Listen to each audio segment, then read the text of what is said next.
Disclaimer, this is not a triple P. We are not ready to unleash that part just yet. Now, to really get into what I want to discuss, a few of you had saw that a premiere video that has already clearly premiered already was going to be a triple P based on the thumbnail. Many of you thought it was going to be about Tucker Carlson.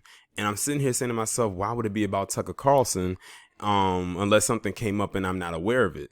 And then they was asking, have you heard about Tucker Carlson? I was like, no, but I heard about his writer resigning because of some things that came out about him.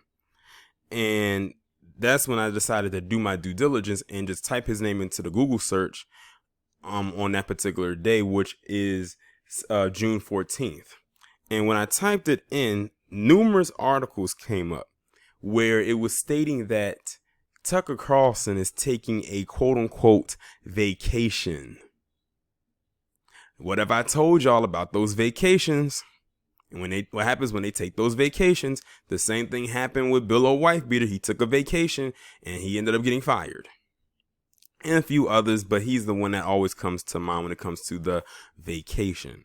Now, I did a video about Tucker Carlson about a month or a little over a month ago where it was talking about major advertisers were pulling out of his program, not the network of Fox News. They probably, that they didn't want to go that far, but out of his show in particular, one of them being Disney. Disney owns Fox, by the way, or at least certain components of Fox. I'm not sure if Fox News is one of them, but they do own components of Fox. That was one of their biggest people. And a few others as well. And I've always said when you lose advertisers, that's losing money. The advertisers keep networks afloat and shows on. That's the same thing that happened with Bill O'Wifebeater, which is why he got fired and released from his contract.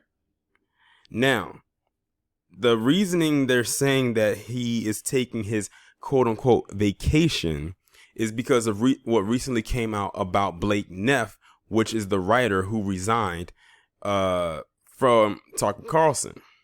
Now, of course, Tucker Carlson and his team are trying to gloss over that and say that's not the reason, but let's be real here. Your writer resigns after some obscene things got exposed about him, and then all of a sudden, a couple days later, or maybe a week later, you're going on a vacation. You lose advertisers, this happens, and now you're going on a vacation, but they claim it was a long planned vacation. I don't believe that crap for 1 second, and I'm very sure that the intelligent people that are listening to the sound of my voice don't believe it either. So I'm going to go ahead and read this article, and I just love finding pictures of Tucker Carlson looking like this, and trust me, they are not hard to find because he always has the screw face on 24/7. Always looking lost like a deer caught in the headlights. And this is coming from the New York Times. It says, Tucker Carlson to take quote-unquote long-planned, that's what they say, vacation after writer's resignation. The Fox News star Tucker Carlson said on Monday evening that he would leave on a vacation starting immediately days after writer on his program Blake Neff resigned over racist, sexist, and misogynist messages that Mr. Neff published pseudonymously on an online message board. Mr. Carlson told viewers that he will return to his show next week and described the vacation as a long planned, suggesting that his time off had been set before Mr. Neff revealed on Friday as the author of the offensive post. I don't believe that at all. I think they just hit him with that and said, Tucker, take a vacation. That's what I believe. That's what I truly believe, especially since that stuff that got exposed about his writer, that, mind you, that was his sole writer. That was the only person writing for him. No one else. Since that stuff got exposed, like y'all listen to the video, the stuff that came out of this man's mouth was absolutely disturbing. But then when you look at the stuff that comes out of Tucker Carlson's mouth, now it all adds up. Now it all makes sense. It was not the first time that Mr. Carlson has announced that he would take a break from the anchor chair in the immediate aftermath of a sensitive moment for his primetime program. Last August, Mr. Carlson went on vacation 2 days after he likened white supremacy to a hoax, saying it was actually not a real problem in America, remarks that prompted some advertisers to distance themselves from his show. See, even he's had advertisers in the past pull themselves out from his show, and now he's had more in the last month or so. even more and probably even bigger than the ones before. You keep pulling all those advertisers out, they don't come back. They're gone. They're going elsewhere. And when you don't have those advertisers, your show doesn't make any money. And when your show doesn't make any money, they're going to see you as an anchor to that network, and they're going to pull the plug on you eventually. I think the only reason they're keeping him around is because he's the second coming of Bill O'Wife Beater, and they can't find another one quite like him out there. And I think that's the only reason they're doing it. If they could find an equal to Tucker Carlson or an up and coming Tucker Carlson, they would have been pulled the plug on him a while ago, probably way into last year. So he's just very lucky that he has the quote unquote personality to be a supreme asshole. In response to an inquiry on Monday, Fox News said that Mr. Carlson's vacation was pre-planned. That's what they say. Mr. Neff, who had written for Tucker Carlson Tonight since 2017, resigned last week after Fox News learned of his activity on Auto Admit, an online forum popular with law students. There, Mr. Neff had written messages that denigrated African Americans, Asian Americans, and women. Fox News' top executives condemned Mr. Neff's conduct as abhorrent in a memo to staff and said the show had not previously been aware of his writings. Mr. Carlson addressed the controversy for the first time on his Monday broadcast. What Blake wrote anonymously was wrong, the host told viewers. We don't endorse those words. That's a lie. They have no connection to the show. That's also a lie. It is wrong to attack people for qualities they cannot control. Tucker, you do the same thing all the time. You just don't do it so aggressively. You do it in a very passive aggressive tone, but we know exactly what you're saying. You've been doing this for years. Just a bunch of lies. But then again, look who he works for. Look where he works. He also described Mr. Neff as horrified and ashamed by the revelation of his online writings. I believe Tucker Carlson knew about this, but because he enjoyed him writing so much, he kept him on. Because he wasn't going to find another one to write quite such filth to regurgitate every single day like that Blake Neff.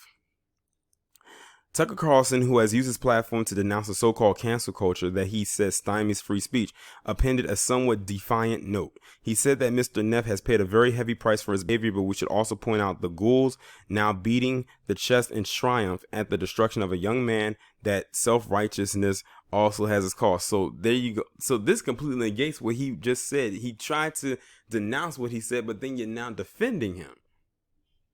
Like, you know, it's like we all heard what he said. Like, they dug all of that up. He says, we are all human. Are you sure about that, Tucker?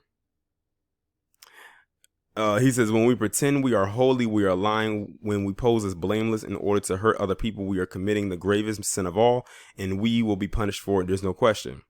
Mr. Carlson is a top ratings draw at Fox News, which is why they keep him there. And his program viewership has soared in recent months as he has adopted a sharply critical line against national demonstrations over racial injustice and policing. The host has lamented the outbreak of violence in major cities and has been critical of the BLM movement. Last week, before Mr. Neff's online posts were revealed, Tucker Carlson was already facing criticism after he questioned the patriotism of Senator Tammy Duckworth of Illinois, a Democrat who lost her legs fighting in Iraq. He called the senator a moron after Ms. Duckworth said she was open to arguments for removing statues of George Washington because he owned slaves. He called this woman a moron, and I bet you that Tucker Carlson has never fought in one war or signed up to be in one military rank, base, whatever you want to call it, ever in his life. He probably hasn't even gone as far as to play Call of Duty, which is what some of them like to say that's for some the closest to war they'll ever get is Call of Duty. It says, on Monday, Tucker Carlson did not appear fazed by the various controversies surrounding Tucker Carlson Tonight. He began with a segment criticizing Representative Alexandria Ocasio-Cortez of New York, and then interviewed Mark T. McCloskey, the lawyer who, along with his wife, brandished a handgun and semi-automatic rifle at peaceful black protesters in St. Louis last month. And it's very interesting because Lisa Cabrera just recently did some stuff about the McCloskeys that basically completely makes them look like complete and utter trash. But then again, I kind of saw that coming and saw them as nothing but when I first saw them on TV.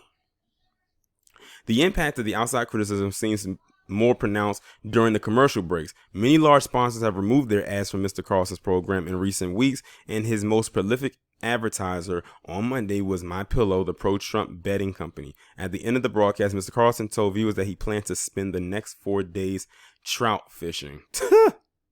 This is one of those years where if you don't get it in now, you're probably not going to, the host told viewers, noting that Brian Kilmeade, a co-host of Fox and Friends, will sit in for him. If something dramatic happens, of course, we'll be back, Mr. Carlson added. In the meantime, we hope that you have the best and happiest week, and we will be back on Monday, if not before. Well, hopefully you don't come back, Tucker Carlson. But something tells me even if you don't come back, that won't be the last we ever hear from you. It's just that it's hopefully the last time we would ever have to see your face. Because see, if you have to do podcasting, we don't have to see you. Unfortunately, that means we'll have to hear you. But then again, I never watched your show. I never, listened to anything you really say outside of the ridiculous sound bites that you had put out there, like every time you talk.